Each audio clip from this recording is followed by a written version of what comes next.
Assalamualaikum warahmatullahi wabarakatuh. Sobat-sobat subscriber yang berbahagia dimanapun berada.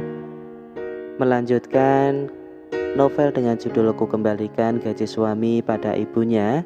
Kali ini saya akan membacakan novel di episode ke-18.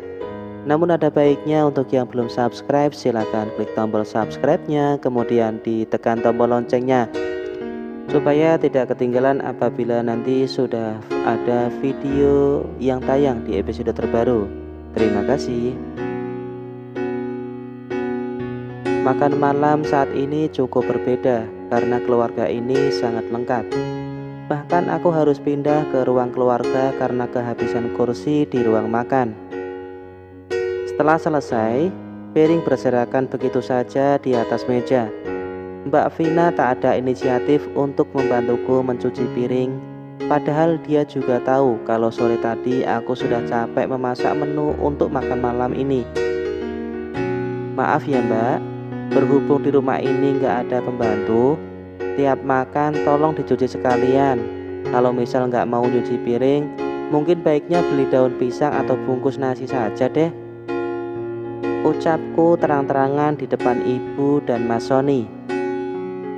Aku tak peduli lagi, sejak dulu selalu mengalah dan diam, membuat Mbak Vina makin semena-mena, bahkan seolah menganggapku sebagai babunya. Apaan sih kamu Rin? Tinggal nyuci piring aja pakai perhitungan segala, ucap Mbak Vina sewot. Dia mencibirkan bibirnya ke arahku.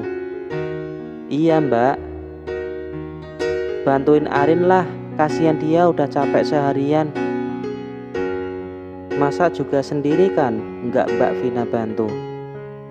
Mas Ferry tumben sekali membelaku. Biasanya hanya memintaku untuk sabar dan istighfar. Selalu begitu sampai aku bosan mendengar permintaannya. Ih, kamu Fer, jangan-jangan emang benar kata ibu kalau kamu dipelet sama si Arin ini. Baru kali ini aku dengar kamu belain istrimu itu, ucap Mbak Vina lagi. Sudahlah Mbak, aku nggak mau Arin depresi. Gimana mau cepet punya momongan kalau dia tiap hari kecapean. Salah sendiri jualan makanan. Kalau mau santai ya kerja sewajarnya seperti biasa. Ibu ikut menimpali.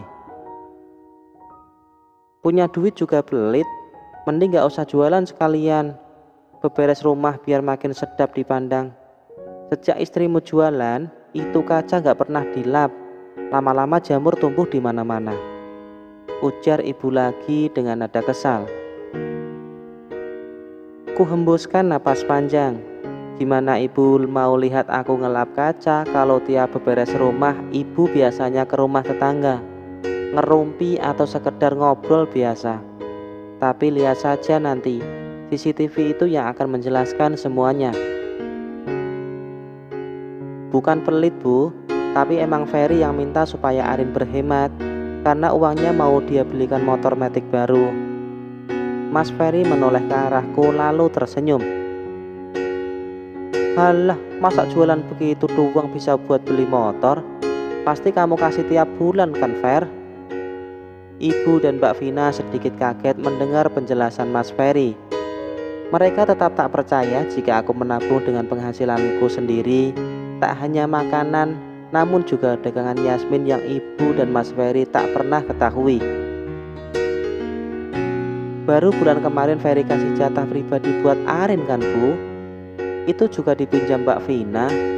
Katanya buat bayar kontrakan tapi entah kemana. Kenapa dia malah diusir pemilik kontrakannya? Mbak Vina dan Mas Sony kembali terdiam. Mereka tak menjelaskan uang itu habis kemana. Kamu ini Fer, main nuduh sembarangan, balas Mbak Vina kesal.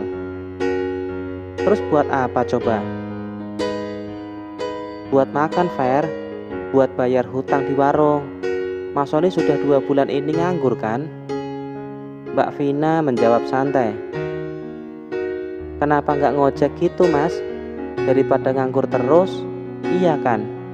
Di kantorku juga nggak ada lowongan soalnya. Sambil cari kerja sambil ngojek juga bisa. Dapat berapa aja bisa buat jajan Vian sama Vano, ucap Mas Ferry lagi. Sedangkan Mbak Vina dan Mas Sony hanya saling sikut. Vina bilang Sony sudah cari kerja kok Fer. Mungkin ngojek juga, tapi namanya belum rezeki mau gimana. Namanya rezeki tiap orang kan beda-beda. Ibu ikut menimpali. Iya, Ferry tahu Bu, rezeki tiap orang memang berbeda. Ini juga cuma kasih saran saja, barangkali Mas Sony mau. Sekarang emang lagi susah cari pekerjaan, bahkan banyak yang di PHK. Terdengar suara tangis Vian.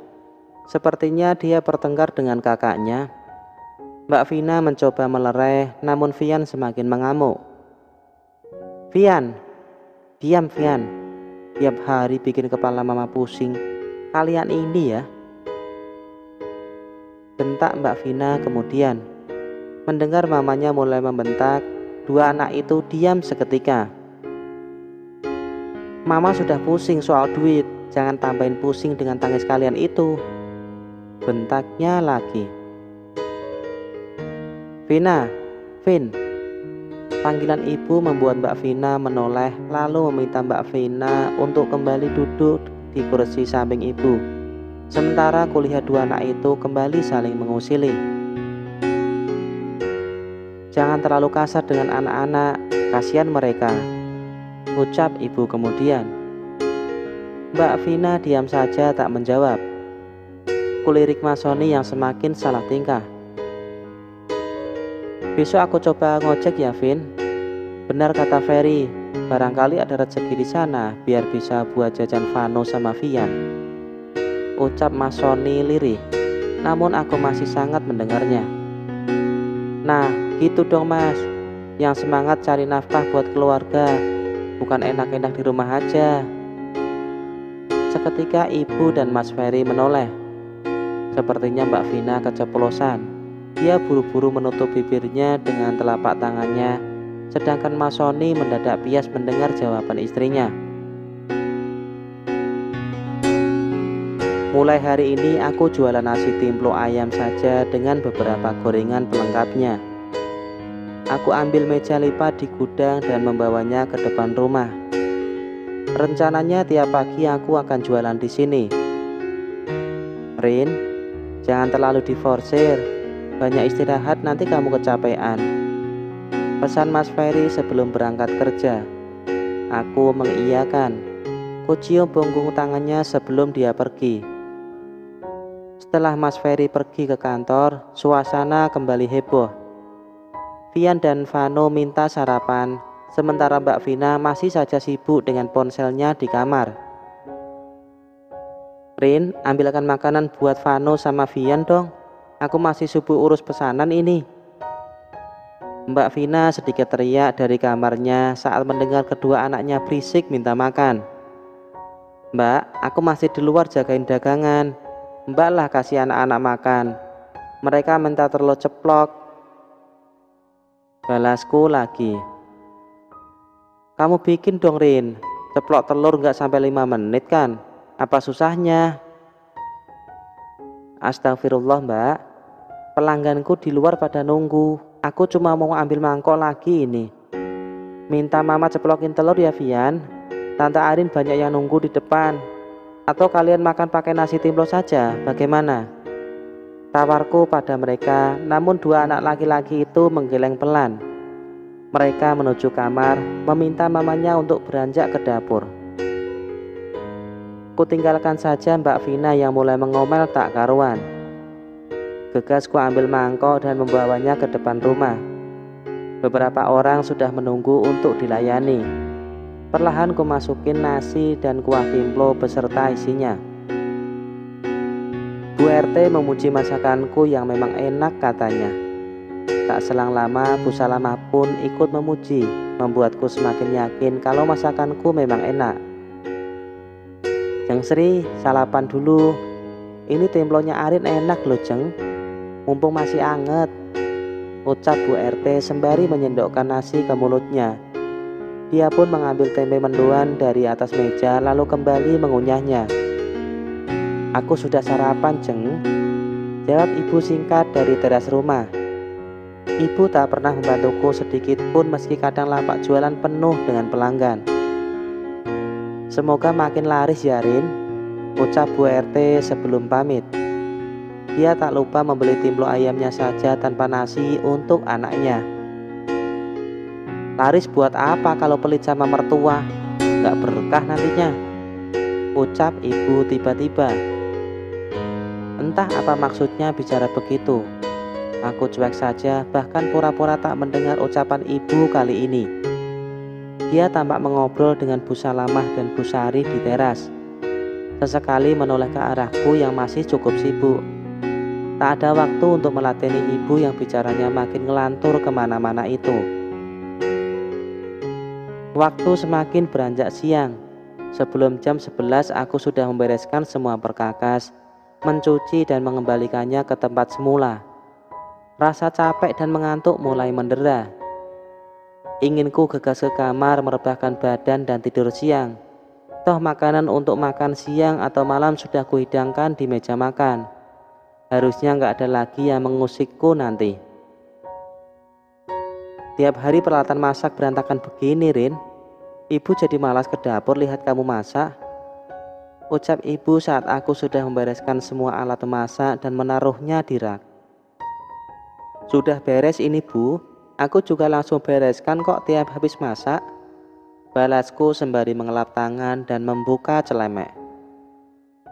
Tapi tetap saja jorok. Harusnya kamu mengontrak saja kalau memang mau jualan makanan begitu. Kalau nggak mau ya paling nggak bayar sewa atau apalah. Kan itu pakai perabotan ibu semua.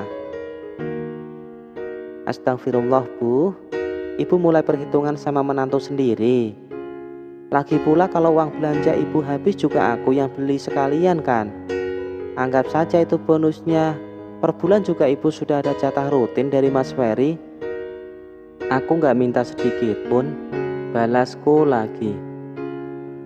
Sekarang kamu mulai berani ya, Rin? Mentang-mentang sudah berpenghasilan mulai membanggakan diri. Dulu kamu gak pernah nyolot sama ibu begini, ucap ibu sangat ketus. Dulu aku terus diam dan mengalah tapi selalu disalahkan, Bu. Makanya sekarang berani membela diri. Ibu tahu kan kalau gak salah tapi selalu disalahkan itu rasanya gak karuan. Nyesek sampai ulu hati.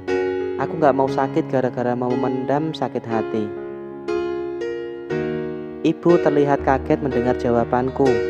Biar saja, biar dia tahu kalau aku sudah cukup sabar dan capek selama ini menghadapi dia dan anaknya.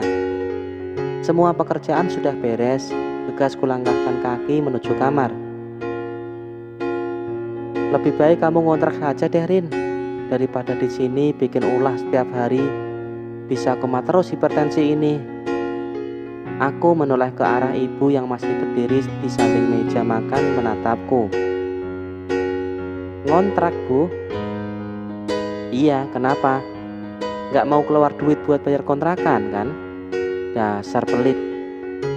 Aku tersenyum tipis. Alhamdulillah, akhirnya doaku terkabul. Nanti aku bilang sama Mas Ferry kalau ibu sudah mengizinkan mengontrak, ucapku lagi. Ibu melotot ke arahku. Kamu sendirilah yang ngontrak, Ferry tetap di sini. Mas Ferry sudah beristri, Bu, bukan anak ibu yang masih sendiri. Ustadz bilang kalau anak sudah berumah tangga baiknya orang tua tak terlalu ikut mencampuri, ucapku kemudian. Ku buka pintu perlahan lalu masuk ke kamar. Dari lubang kunci kulihat ibu menggerutu. Dia pasti sangat kesal karena aku tadi membawa nama Ustadz untuk membalas ucapannya tadi.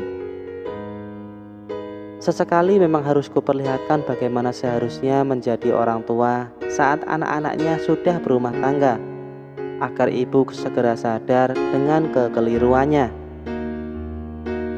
Nah, demikianlah tadi seluruh kisah di episode ke-18. Episode 19-nya sudah tayang ya. Nantikan keseruan kelanjutannya. Nanti loncat langsung ke episode 25. Jangan lupa komen, like, dan subscribe. serta bagikan cerita ini ke teman-teman kalian. Terima kasih telah menyaksikan. Wassalamualaikum warahmatullahi wabarakatuh.